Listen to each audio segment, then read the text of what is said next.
up? Coming back.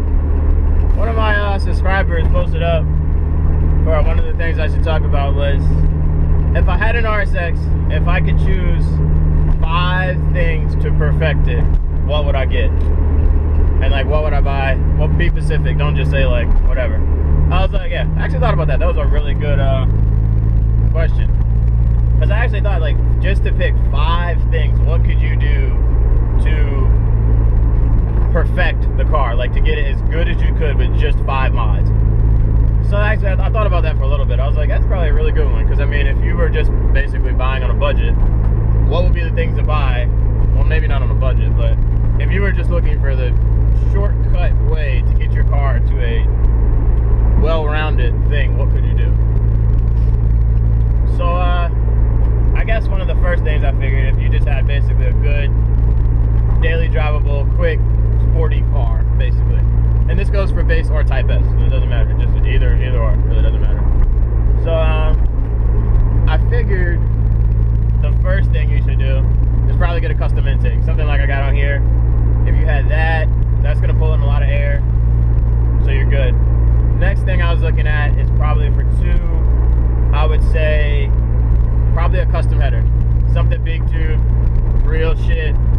Don't buy the cheap shit, not some fucking cheap whatever header. Just actually get a nice quality, you know, header. Probably around $1,000. Don't spend fucking $400 on a header. Like, no, that's not gonna open you up where you need to be. Get a quality header, like an ASP, SSR, or just go custom, something along there. That basically sets you up for pretty decent power. You got an intake pulling in air, you got your header, leave the stock exhaust, it's fine. It's not really that big of a deal. Number 3, the next thing, you need handling. I suggest the Fortune Auto coilovers. I would do 12K in the front, 16 in the back. That'll give you a good street daily car. You can still push it. You can have fun with it. It'll ride good.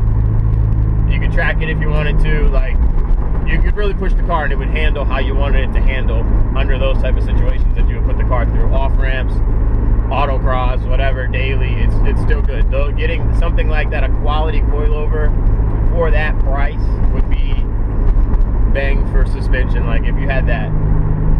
Next thing, number 4. I figured, I was like,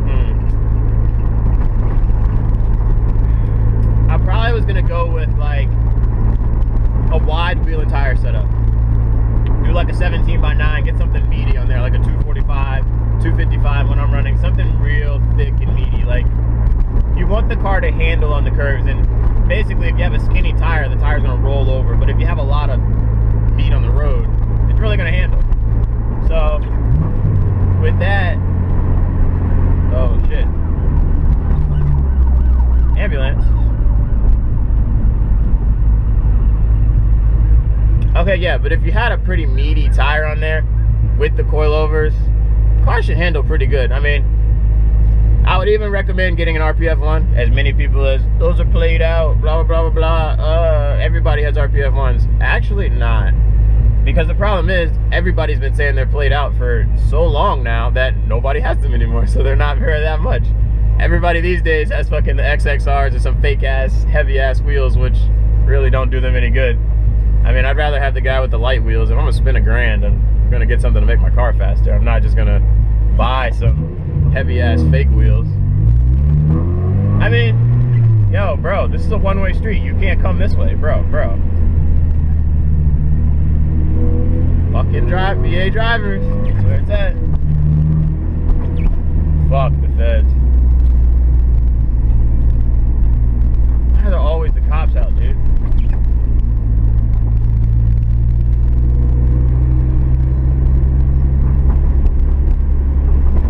Okay, he's turning. Good.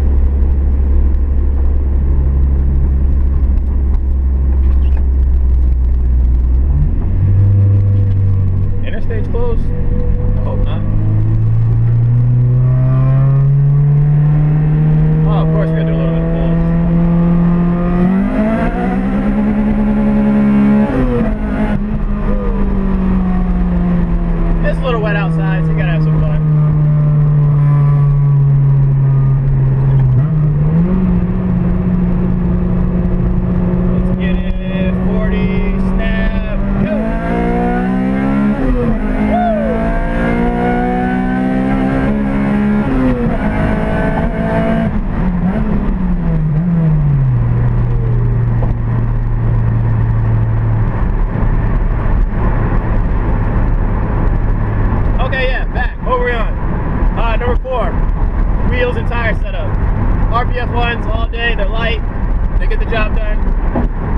can joke on them all you want, but hey, I'd rather be the guy winning than the guy losing with the XXRs. So I'm not mad about that. But then again, if you got Volts, you got TEs or something like that, hey, hats off to you. You got money, bro. So close this up. Open the sound here. I guess the 5th mod. What would I do for the 5th mod? The 5th one was kind of tough because I really wasn't sure what would else perfect the car out of 5 things, because you had your intake, your header, your coilovers, your RPF ones, so with the meaty tires, so you got a good stance. You know, the car's looking pretty decent, you know, it looks good. I mean, Dad doesn't have anything else, but yeah, the majority it looks good. You got that. It should pull pretty good. If you have a Type S with a custom header and a custom intake, it shouldn't be that slow. I mean, it shouldn't be. It opened it up pretty good. You don't need an ECU reflash. You don't need none of that stuff. It still should pull pretty good. But for the 5th mod, I really wasn't sure on what to do to basically perfect the chassis. You know, like to perfect the car with 5 mods. Now, the 5th one was kind of tough. And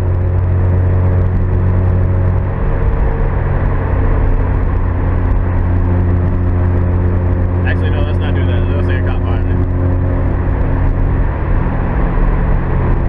Yeah, let's not do it. Okay, but yeah, for the 5th mod, is it a cop? No, not a cop. Okay, but yeah, for the 5th mod, I figured, what is that significant that would be worth adding to these list of mods? And I guess for number 5, I kind of pinned it down to what you're using the car for. If you're more of the drag race guy, I kind of shoot you this way, or maybe if you're more of the track, like sport driver, back road guy, I might say that, because you need 6 mods, I guess, to perfect it. That's what I came down to. It needs 6, but if you had to choose 5, it's down between either buying LSD or one of these shifters. That's really what perfects the car. The shifter is nice because you can just literally bang, bang, bang and never miss. Like, this thing is a boss. It has no play. Like, it doesn't move. None. Like, none. You can shift it in neutral. Still, no movement. Literally, it doesn't do anything. But, and then LSD. Like, I'm not talking fucking poor people's SI LSD. Like, no, 8th gen SI. No. Go buy like an M Factory qualifier, whatever. What is that? I think it's Wave Track or whatever. Just get a aftermarket LSD. Like, that would really change the game. Like, a lot of people look at it and they're like, LSD, like, that's like $1,000 to get it to the door, and then I gotta pull the tranny, and then I gotta, you know, install it. But it changes the car. Like, it makes the car, literally puts everything together. Like, like when you come around a curve and like with the open diff car, or even a stock SI, like, even though they have LSD, but it's like the bitch LSD. So when you come around a curve, when you get down on it, the car doesn't pull itself out of the curve. With LSD, it does that, and that basically pulls you through the curve and makes the car handle so much better. So that's where I'm at. If I could get 6 mods, those are what I would do. If I had to choose 5, one of my subscribers said, just pick the 5 mods that basically will perfect the car. I might go with the LSD, and then as my shifter, I would just learn how to drive. Basically, that's all you got. That's all it is. 5 mods right there.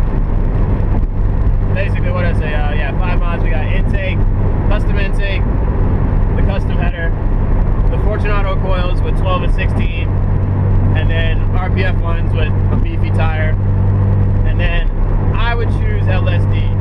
But if you're not that good of a driver, maybe get the shifter, because you can bang it all day and you're never gonna miss. So, hope you guys enjoyed it. That's my choose. If you feel there's 5 mods differently, leave it in the comment section. Maybe that aren't my 5 mods, or maybe one mod that you didn't feel was worthless with my mods. So yeah, Peace, guys.